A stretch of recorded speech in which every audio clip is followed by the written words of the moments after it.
friends, and welcome back to Girl on Fire, the financial independence podcast for independent women. My name is Priya. I'm a chartered accountant and analyst and the creator of Paper Money Co. I'm also a fierce financial feminist and the host of this podcast. I believe that a woman who is in control of her money is in control of her life. This week, we're going further into the world of investing. We're going to be talking about stocks, what they are, how they work, and how to make money from them.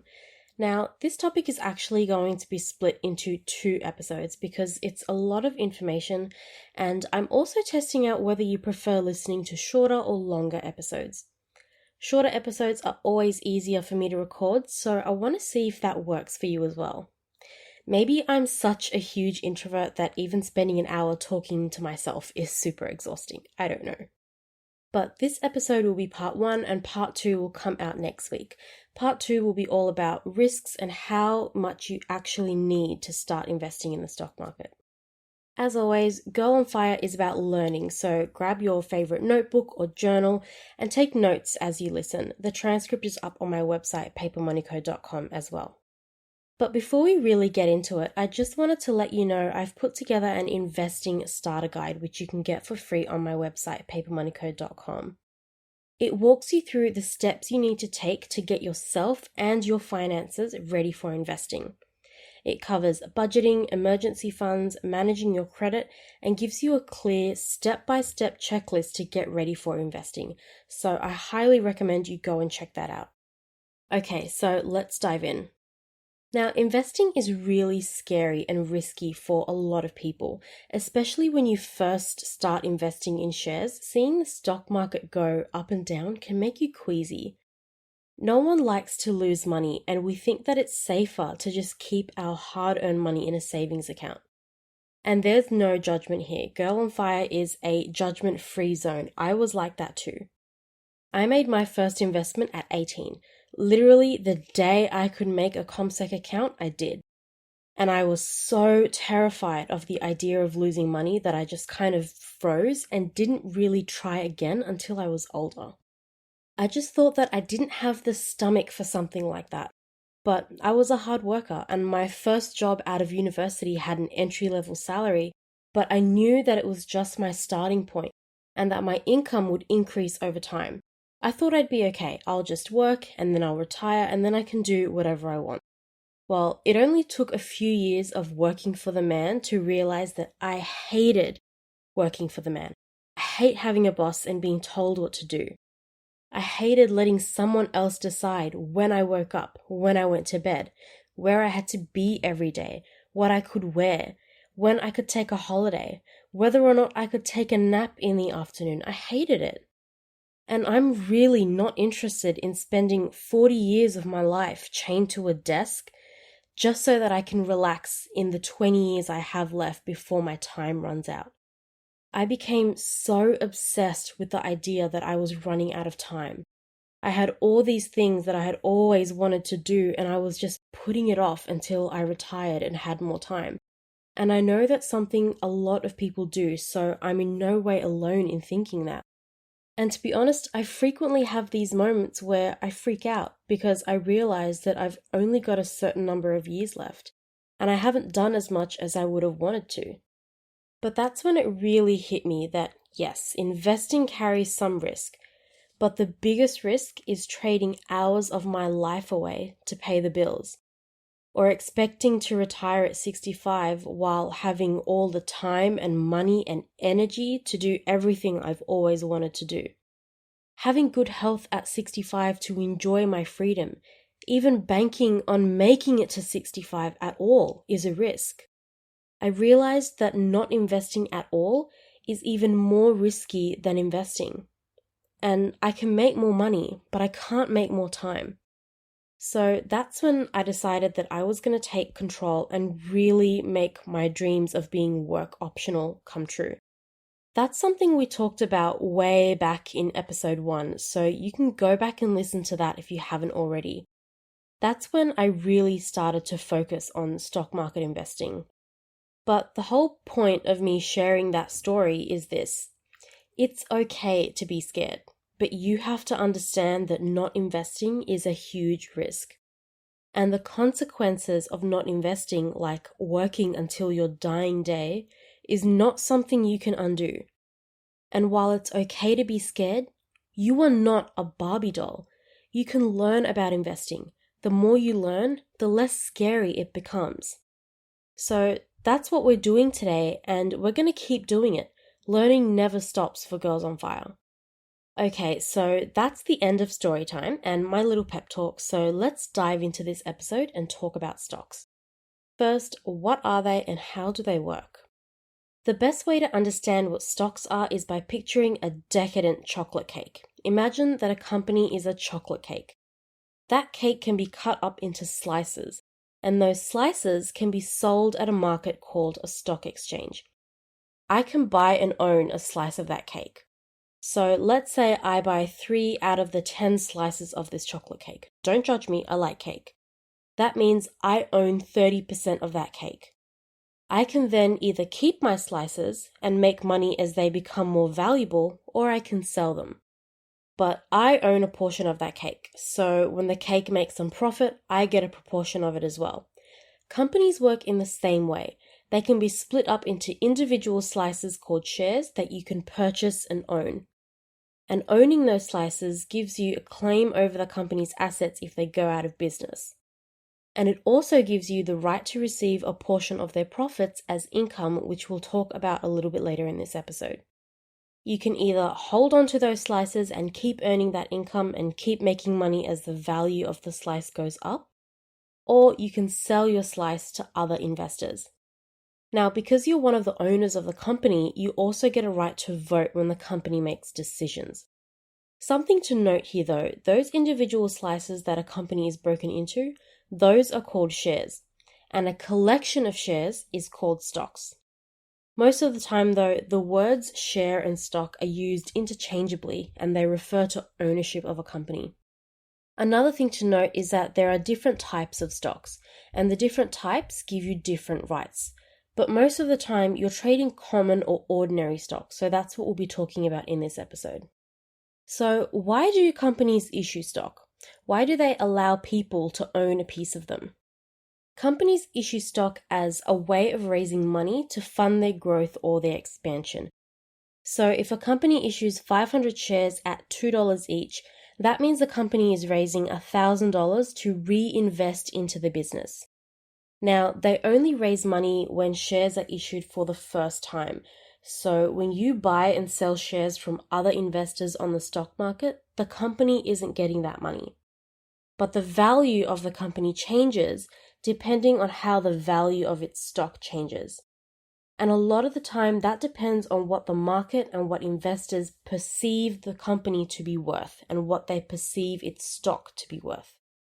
Now, in a very simple definition, shares are bought and sold on a market called a stock exchange. So in Australia, we have the Australian Stock Exchange, the ASX. But in the US, there are multiple exchanges like the New York Stock Exchange or the NASDAQ. When a company goes public or has an IPO, that's an initial public offering, that means they're listing themselves on the stock exchange for the first time. And once that's done, people like you and me can buy and sell those stocks on the stock exchange. Now, the stock market isn't Macca's or Kmart. It's not open 24/7. Normal trading hours for the ASX are from 10 a.m. to 4 p.m. on weekdays. So that means you can buy and sell stocks between 10 a.m. and 4 p.m. on weekdays. And during that time, share prices can move and change as well. Now, to make trades on the stock market, you need a broker. A broker executes trades based on your instructions, so you'll need to do some research to find a broker you trust when you start investing in the stock market. I actually went over the 7 key things you need to look for in a broker in episode 3, so be sure to check out that episode when you're looking for a broker. When it comes to investing in stocks, there are 2 main ways you can make money, either from capital gains or from dividends. So what are they?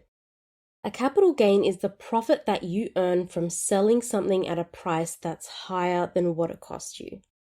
You'll earn a capital gain when the value of a stock you own increases higher than the price that you paid for it.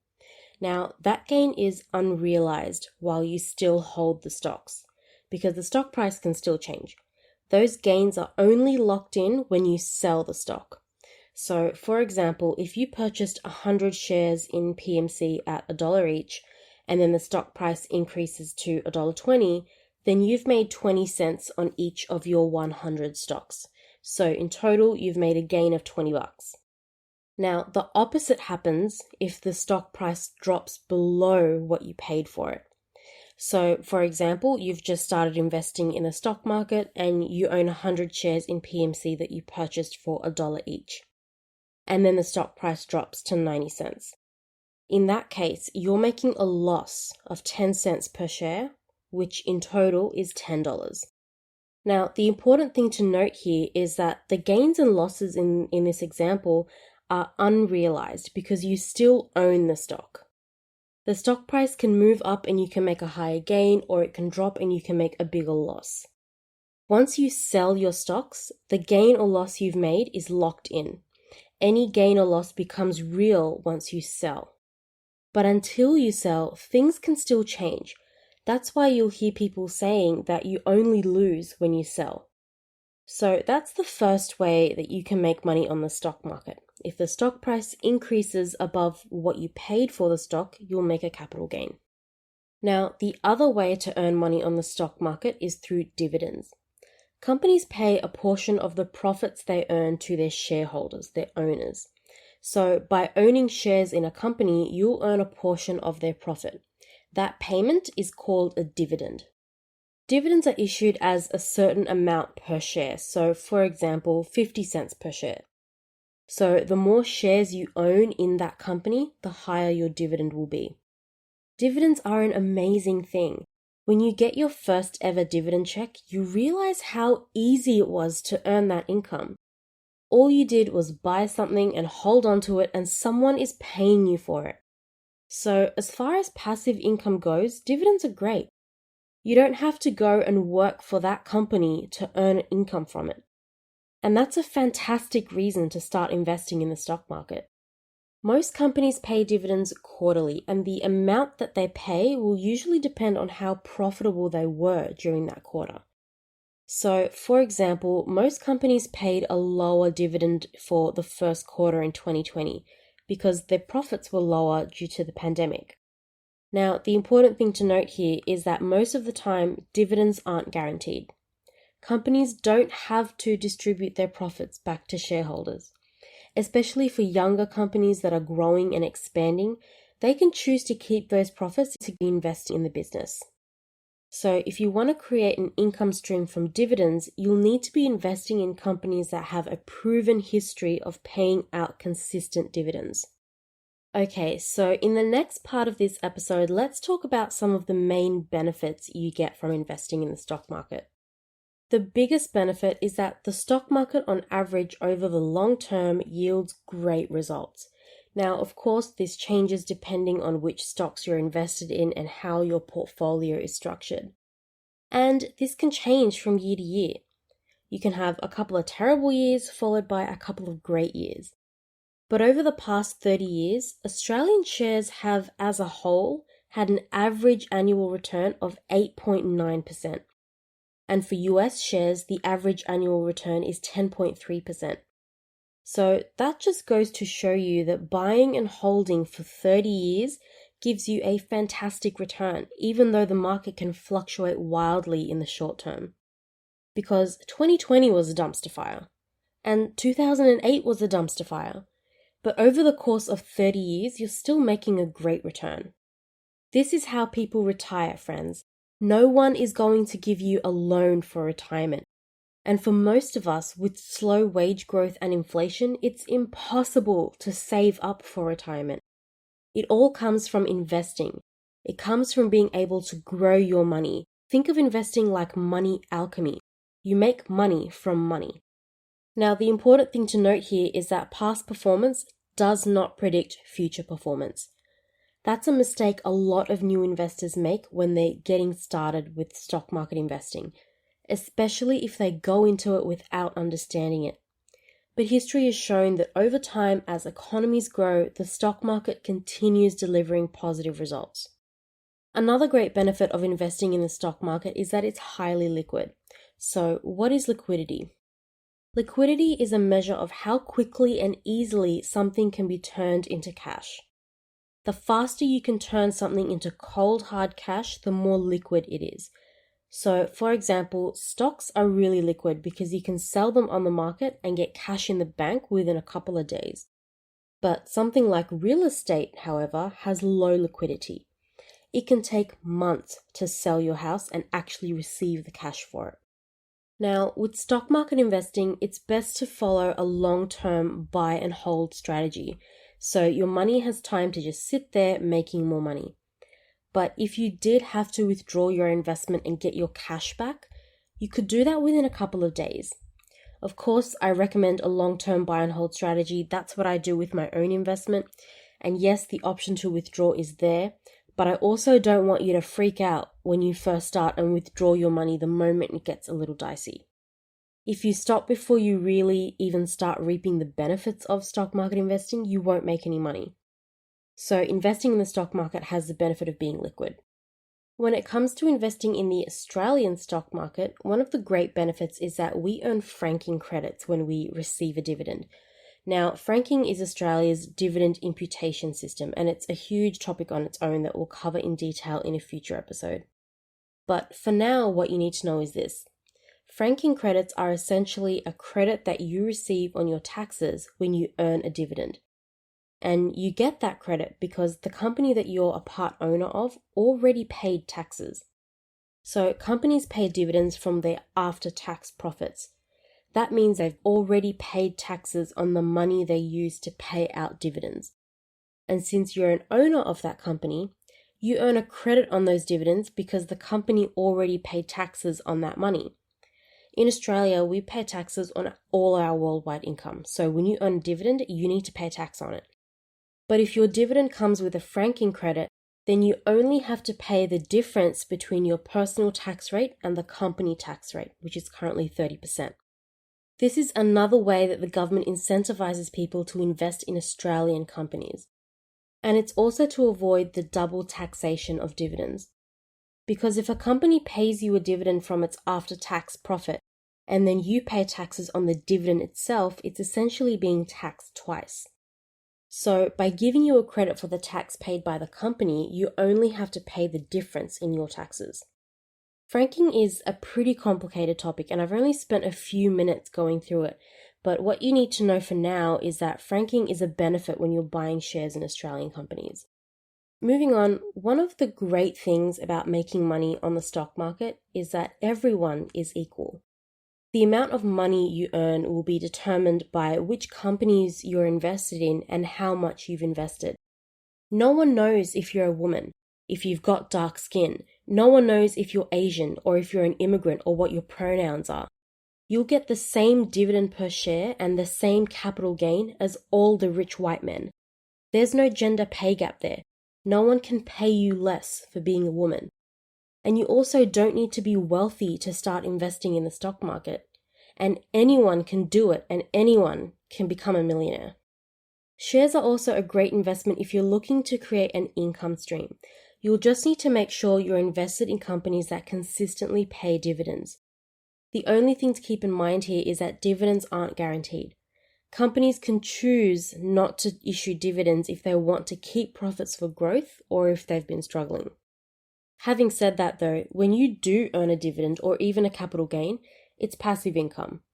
It's money you earned by doing nothing, which is a huge benefit. You just have to own the shares, you don't have to do anything else. So you earn money with zero effort. The only effort you'd need to put in is deciding which stocks to invest in and managing your portfolio. When you first start investing, that can be a lot of effort, but as you learn more about the stock market and investing, it gets easier. Not only that, but you get to decide how much effort you want to put into managing your portfolio. But you get a piece of the company's profits without having to work for them. And I love that. I can make money from Woolies and Commonwealth Bank and I don't even work there. Another great benefit of investing in stocks is that you can opt into a dividend reinvestment plan. Now, we talked about what dividends are a little earlier in this episode. It's a payment you receive from a company when it pays out a portion of its profits to its shareholders. But when it comes to receiving your dividend, you have two options. You can either choose to receive it as cash, so you'll receive a bank transfer or a check, or you can choose to opt in to a dividend reinvestment plan, usually called a DRIP. A DRIP is you telling the company that you want to use your dividend to automatically purchase more shares. So you're choosing to reinvest your dividend back into the company instead of receiving a cash payout. You want to use your dividend to buy more slices of the cake. Companies who offer DRIPs incentivize them by allowing you to buy those additional shares at a price that's lower than the current share price. So not only are you reinvesting your dividend back into the company, you're doing it at a discount. And for the company, that's great news because your reinvestment comes straight back to them, instead of you taking the cash and investing it in another company. When you opt into a DRIP, it's also automatic, so you have to opt in, but after that, you don't have to do anything. You'll receive a notice telling you how many additional shares you own, but you don't have to do anything. Now, this can be a little confusing when you first start investing in the stock market, but there are registry companies that keep track of shares and dividends. And when you purchase shares in a company, their registry service will have an account for you under your holder identification number. When you set up that account and log in, you'll be able to opt into DRIPs and set bank account details for where you want any cash dividends to be paid. Moving on to the last benefit on my list, stock market investing can be quite affordable, especially if you choose the right broker. And we talked about choosing brokers and the costs of stock market investing in episodes 3 and 4. It's a lot more affordable to invest in shares than it is to invest in real estate because you don't have to pay stamp duty or anything like that. I've got thousands of dollars invested in the stock market and I've only ever paid $9.50 for each trade I've made. And that's really not a lot of money to spend to invest and grow your wealth. So if you do your research and choose the right broker, investing in the stock market can be really affordable. And that's all I have for you girls on fire today. That's part 1 of how to make money on the stock market. My challenge for you this week is to head to papermoneyco.com and get your copy of my investing starter guide. It's totally free. You just need to enter in your email address and I'll send it to you. And then I want you to start working through it. It'll give you a plan to follow step by step to get ready to start investing and building real wealth. On next week's episode, we're going to continue with this topic and talk about the risks of investing in the stock market. We're also going to talk about how much money you need to start investing. It's going to be super interesting, so you're definitely not going to want to miss it. Don't forget to rate and review this podcast on Apple Podcasts. It really helps me figure out whether you're enjoying this content and learning from it. We've gotten 2 5-star reviews so far, so keep them coming. Your feedback helps me improve my content so that the episodes get better and better. It's also the best way that you can support this show and it's totally free. Leaving reviews helps others find us as well. And you'll have my undying gratitude and appreciation too. Who knows, maybe I'll start doing listener shoutouts. As always, if you enjoyed this episode or found it interesting, then spread the love and share it with your friends. Bye for now, I'll see you next week.